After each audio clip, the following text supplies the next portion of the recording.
Hey, it's John Pollock, and this is Fight News Now, the MMA edition.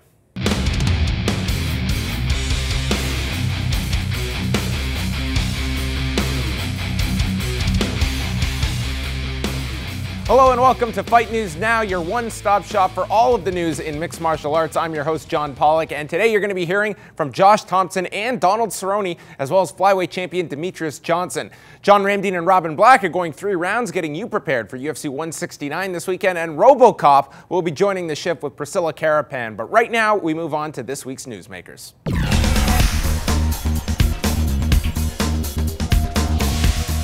This Saturday night, it's UFC 169 from Newark, New Jersey. Dominic Cruz is out and Uriah Faber is in as Renan Barao's challenger for the bantamweight gold.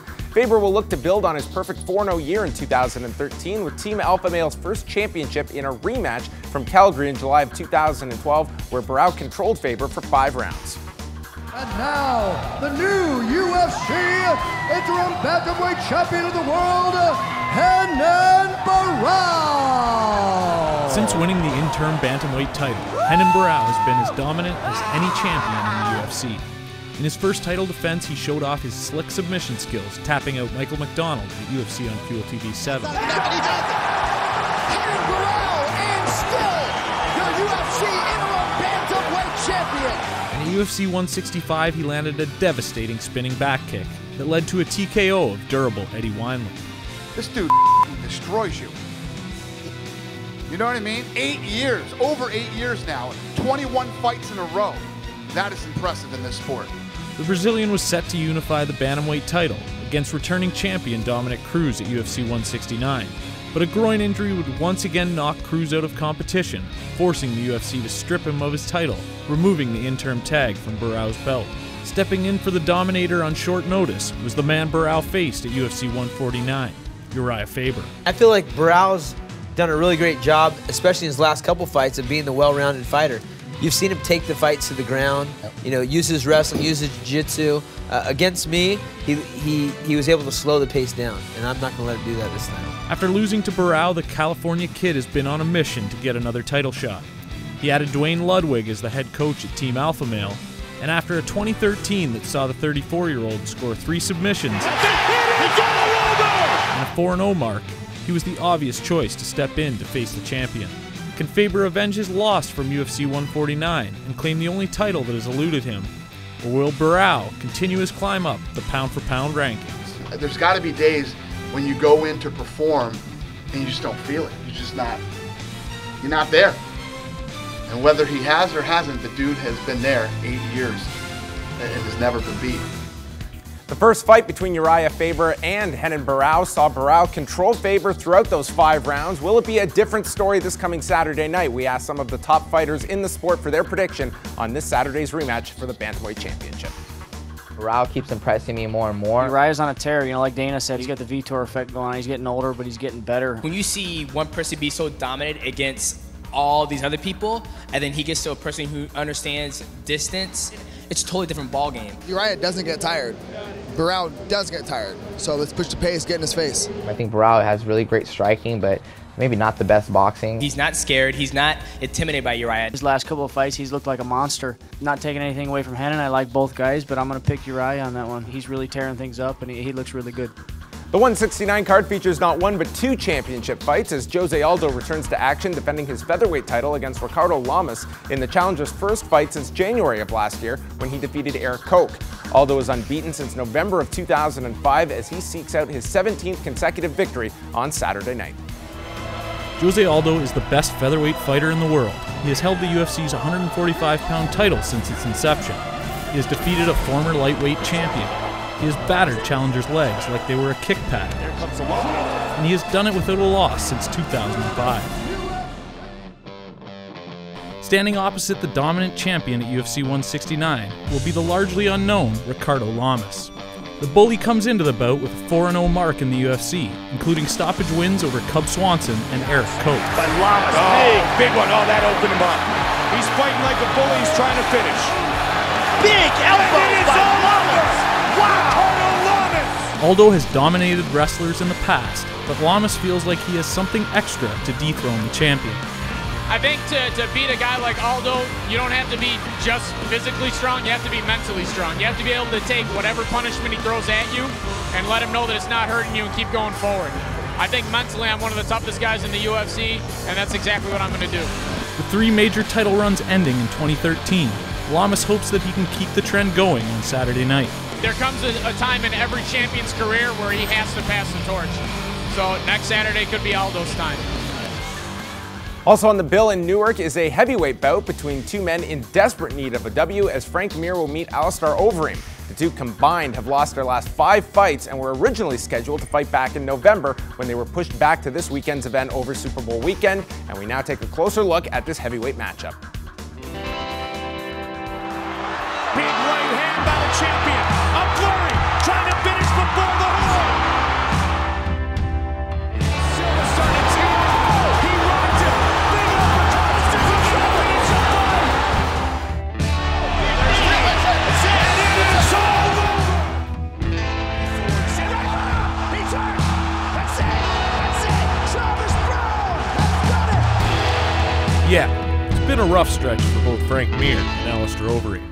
But let's not forget how utterly destructive both of these fighters have been. And he gets the submission. He's got it. It is all over. It is all over. Unbelievable. Frank Mir just tapped Minotauro Nogueira. Kick to the body. So much punishment to the body. This is going to be it. This one has been dubbed a loser leaves the UFC match. But with the star power of these two behemoths, the loser will more likely go to the hospital than the unemployment line. Yes, indeed. It has been a rough stretch for those two heavyweights, and now we go back to our pros panel and find out who they are picking this weekend as Overeem returns to the cage, taking on former UFC heavyweight champion Frank Mir. I think I could see Frank Mir trying to take it to the ground, kind of test Overeem on the ground. I think it's a fight, long time coming. I think they wish they would have fought a long time ago. They're both, legends of the sport. Overeem has had really bad luck in the UFC, and I think this is a time where he'll be able to show his superior striking. I think it's an awesome fight. I'm real excited to see it. He comes with a lot of power early on, and I have a feeling he's going to catch Mir early. UFC flyweight champion Demetrius Johnson was in Chicago last weekend for the Fox card and took part in a Q&A session for the UFC. It wasn't all that long ago that Johnson was fighting at 135 pounds and even earning a title fight at that weight. Johnson stated he is not opposed to fighting at the weight class again if the right fight were to be offered, and it made business sense to do so. I think there's a lot of stuff I still need to do in the flyweight division. We have great competitors coming up in the division. 2 years down the road, let's say Hannon's still the champion or Uriah or whatever, and I'm still the champion of flyweight. And then Dana White approaches me with it, and then I'm like, why the hell not? And if he says, you're going to make a lot of money. Super fight? All right. I'd be down for it. And we now head on over to the tweet of the week, and it comes from the last man you imagined to be on Twitter, Gabriel Gonzaga. The heavyweight sent out a picture of his broken right hand following Saturday's loss to Stipe Miocic with this video that puts the ow in the pow. The biggest talking point coming out of Chicago was the close fight between Benson Henderson and Josh Thomson, with many feeling Thomson did enough to win the fight. I don't agree with the term robbery being attached to this one, but Thomson shared his feelings on the decision and where his skill set ranks with the former lightweight champion after Saturday's fight. My corner was telling me, fight the hands. Well, I can't grab anything. Every time I went to push down on his hands and fight his hands off to separate them, my thumb would just bend all the way back. So I was just like, it was more irritating than anything just to know that the things that you need to do, you can't do out there. And you train this hard for this long, such a long camp. And I see my title shots just disappearing, without getting emotional right now, it's really irritating me. The Gilbert fight, that to me was a close fight, but I can see how it went either way. This fight, I felt like I won. And I won with one hand. I beat the former UFC champion. It was a guy who was here for 2 years, and I beat him with one hand. That's what I can't stomach. I'm a better fighter. That's what pisses me off. A man who was very happy after Saturday's Fox card was lightweight Donald Cerrone, who knocked out Adriano Martins to earn an extra $50,000 for the knockout of the night bonus. With his second consecutive victory, Cerrone is planning for a big year in 2014 with hopes of fighting 6 times over the course of the calendar year. I want to set a record for the most fights in a year, so can I get 6 this year? It'd be great. I got really comfortable. I made more money than I ever made in my whole life. And I just bought everything. I just got very comfortable in where I was, and forgot the love that I did this for. I remember kickboxing around the world for $1,500. Like, yeah, $1,500? You kidding me? To go to Japan? Yeah. And I lost the love, and I I'm back, you know, I'm back. I feel good. And that will wrap up this week's Newsmakers. Donald Cerrone hoping to fight 6 times this year. Well, coming up next, we're going to hear from 2 guys who do it 52 weeks a year. That is John Ramdine and Robin Black, as they are on tap for another edition of 3 Rounds as we continue on Fight News Now.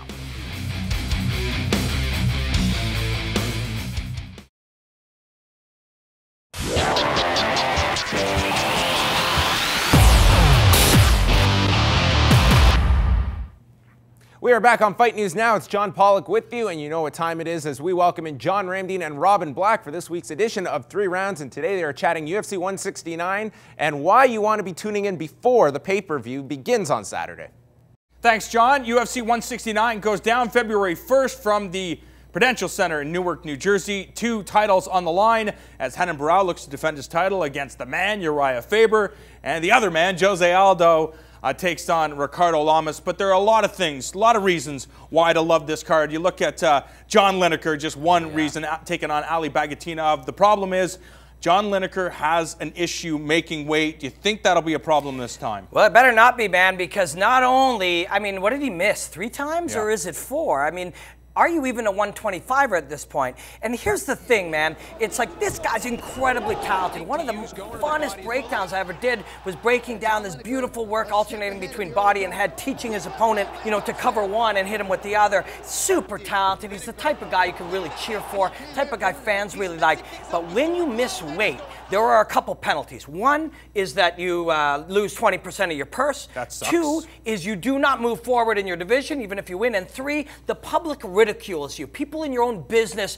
call you out on it. People make an example out of you because the job is to make weight. This is a guy that everything else is right, and you still have a hard time getting behind him because it is the job of a professional to make weight. You miss it once, you're going to hear about it. You miss it 3 or 4 times, man, you're in a lot of trouble. He needs to make weight, go in there, be a professional, and get this job done. But he's facing a very, very tough guy who may be equal to it. This is a fantastic marquee matchup at 125 pounds. The winner will be right in the title picture. The question has to be asked with the division, I'm not going to say thin, but developing right now. And Lineker is kind of a commodity. People want to see this guy fight. He's exciting. He gets a lot of knockouts. So even if he goes in and misses weight in this fight, but manages to take out Bagatinov, does his stock drop or does it increase? Well, here's the problem, man. You go in and you beat this guy, your stock clearly increases with an enormous asterisk beside it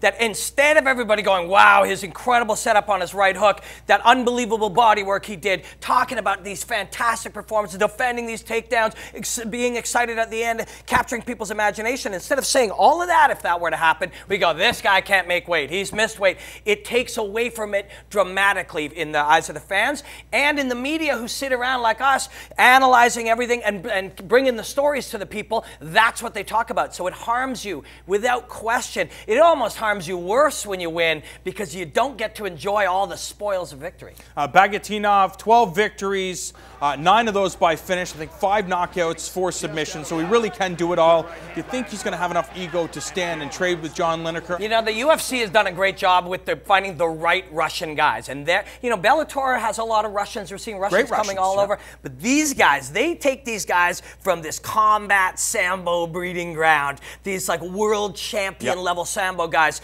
And combat sambo is just fighting. It's as close to MMA as anything out there, and there's a certain mentality about offense, about hurting people, about getting in there and beating a man. It's military-ish. And so, yes, I think he'd stand with him, but at the same time, you know, the one area a lot of fighters are, one of the last few where they're not always super informed about is leg locks. You're a combat sambo guy. You understand the leg attacks up, down, and in the middle. So why not get in there and see how Lineker handles you going after a knee or an ankle or a foot or an entire leg? That we may see come into it. But Lineker's got great takedown defense and phenomenal get-ups. It's a really good fight, man. The 125ers, real hardcore fans are seeing how good these guys are, and these are 2 great ones. Former WEC lightweight champion Jamie Varner takes on Black Zillion representative Abel Trujillo, and a great matchup. For years, people kind of talk smack about Jamie Varner, and in my opinion, he is definitely one of the most underrated fighters of the last 5 years. This guy has been in there with Ben Henderson and Donald Cerrone, and I think people they see what happened back in the WEC, and they have some disparaging comments about this guy, but no matter how you slice it, he is a gamer, he's tough as nails, and he is ready to go. Yeah, it's weird. Back in the WEC, he kind of developed a reputation as being a bit of a pussy, you know? And I don't know that that was warranted. Guys go through all types of mental challenges in this crazy sport. He developed that reputation in a short window, and that carries over to some haters, some trolls who, when they see that guy, they don't judge him by his unbelievable wrestling skills, by his phenomenal boxing skills, by how big and a successful weight cutter is, his extreme athleticism. They judge him by a 6-month period and a Cowboy Cerrone thing and being injured for a while, and that's unfair. Jamie Varner is a top 10 level lightweight. He can beat anybody in the world. When he was brought in to fight Edson Barbosa on short notice, everybody just thought Barbosa was just going to feast on him. Came in there and annihilated him. Jamie Varner's the real thing. Abel Trujillo, just as big, just as physically big. Maybe even bigger. Maybe so, yeah. And my buddy Evan Boris, one of the trainers down at the Black Zillions, talked about this guy, his ability to cut weight, very similar, his nice, hard, committed striking, very similar, and his solid wrestling. So there's a similarity, but one is much more experienced than the other. It's going to come down to that nebulous concept of who wants this one more, but it's a really good matchup. It's an action fight, no question about it. Jamie Varner suffered that split decision loss against Gleison Tebow. This is the first time he steps into the cage since then, but all you have to do is look at that fight with Joe Lozon. Took that fight on short notice and looked absolutely phenomenal, and I think you talk about experience, that is going to be the big factor here. Trujillo has never faced a guy the level of Jamie Varner. He's a favorite here for sure, and the last time Abel Trujillo went up to this level of competition, Khabib Nurmagomedov, he wasn't able to pass that test. I think Nurmagomedov set a record for amount of takedowns and suplexes and slams and stuff on him. So this is going to be his chance to go and redeem himself. He's got the skills to do it. When he believes in himself, and Varner still carries with him that sense that maybe you can bully him mentally, if Trujillo goes in there with that attitude, he's either going to kill or be killed. It's a lot of fun. This is a good action fight. We've got to talk about the heavyweight tilt between former heavyweight champion Frank Mir and Alistair Overeem, the former K1 World Grand Prix champion. Both of these guys kind of in desperate need of a victory. Frank Mir has been vocal about the fact that even if Alistair Overeem loses, he doesn't see him going anywhere. The UFC is not that dumb. They're not going to get rid of a guy that still sells tickets. He hasn't really said anything about himself, what happens if he loses, but I think, let's just say Frank Mir loses. That's not a prediction. Let's just say that happens. You're telling me that if a fight with him and Gabriel Gonzaga would not make sense? Yeah, and then you're going to bring up some guy from somewhere, you know, in Eastern Europe who's got 5 fights, who's going to take 5 years to get as good as Frank Mir. That's a mistake, I think. I know you got to win in this sport, but at the heavyweight division, these are two of the biggest names. They're guys people really know. This is a great matchup, and I can't wait to see it. I hope it's a draw. UFC 169 is going to be outstanding. Back to you, Mr. John Pollock. Well, thank you very much, guys. And if you want more of John and Robin, you can catch them each and every Monday night, 5 rounds at 7 p.m. Eastern, right here on Fight Network for a full half hour of MMA analysis. We still have this week's edition of The Shift featuring Robo-Cop, and another viral video has been secured by our team. All of that is coming up.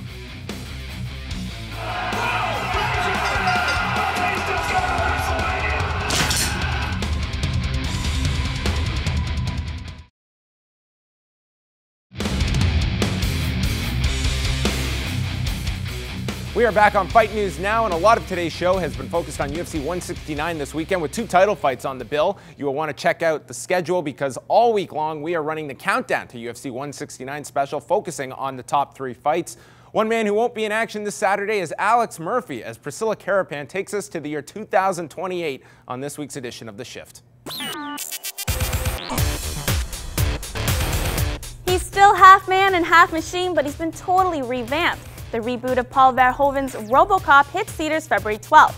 And we're taking a closer look at how director Jose Padilha updated and modified this installment for a new generation.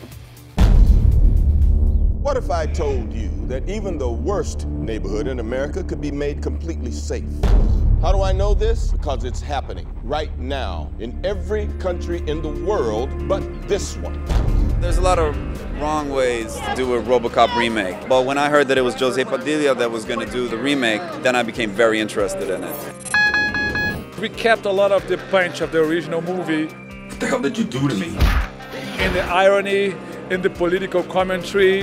When the machine fights, the system releases signals into Alex's brain, making him think he's in control. But he's not. It's the illusion of free will.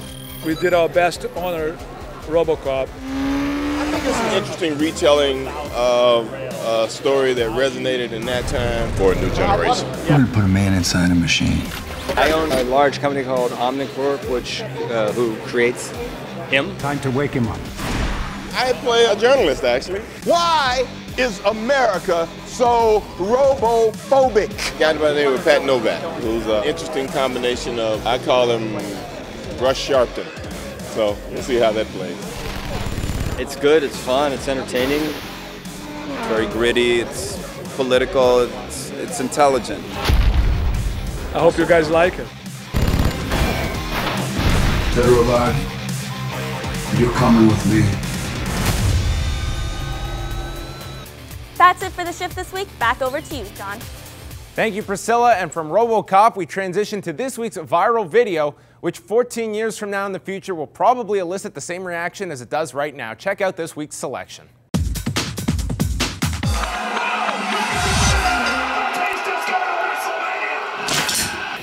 I'm never in pay-per-view again ever! Batista left for 3 years and then comes back and wins the Royal Rumble! Go! I better not have anything with Batista on it. Oh, Royal Rumble! Who cares about your pay-per-view? I don't care because all you do is f everything up. Thankfully, his girlfriend was not home to witness that stampede. And that will bring an end to this week's show. Thank you to all of our guests who stopped by. And remember that the countdown to UFC 169 is airing all week on Fight Network. You can catch this week's edition of the MMA Report, where I'll be joined by Dwayne Bang Ludwig Thursday in the podcast section of FightNetwork.com. You can download that. On behalf of John Ramdeen, Robin Black, Priscilla Carapan, our Fight Network crew that puts this show together, I'm John Pollock, and enjoy UFC 169 this weekend.